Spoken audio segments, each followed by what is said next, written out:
Jadi di sini serampang dua mata bagi saya. Yang pertama, kesihatan percuma bagi rakyat negeri Perak supaya rakyat tak berpusu-pusu memanjiri hospital yang untuk peperiksaan secara yang ringan ni dia boleh hadir ke kios ini di mana akan dapat online consultation, betul ya?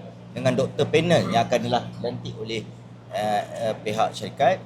Kedua, kita akan dapat data. Data ini yang sebenarnya penting bagi kerajaan negeri Perak, di mana bila Perak Integrated Command Center ini, kita akan linkkan ini sekali, di mana data kesihatan rakyat Perak ini kita akan dapat data ini. Dari situ kita dapat rumusan berapa ramai rakyat negeri Perak sakit diabetes, berapa ramai yang kena sakit ini. Daripada situlah secara tak langsung dapat memberi petunjuk dan juga keadaan ke depan, bagaimana perancangan negeri Perak untuk challenge untuk kita bagi awareness ataupun bantuan kepada rakyat-rakyat terhadap serta-serta penyakit.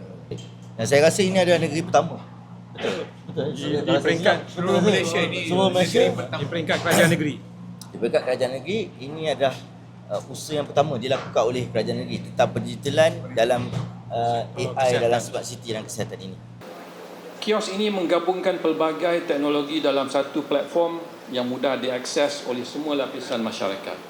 Antara fungsi utama, pemeriksaan tekanan darah, kadar denyutan jantung, indeks jisim badan ataupun BMI, analisis komposisi badan, tahap oksigen dalam darah, penilaian risiko kesihatan awal, AI Assisted Health Assessment, integrasi dengan telekesihatan dan rekod kesihatan digital.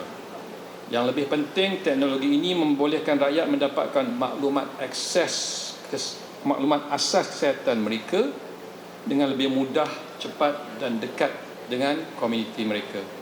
Pembangunan platform ini juga mengambil kira aspek pematuhan dan tadbir urus yang ditetapkan oleh pihak berkuasa berkaitan serta mendapat sokongan dan kerjasama yang amat baik daripada Jabatan Kesihatan Negeri Perak.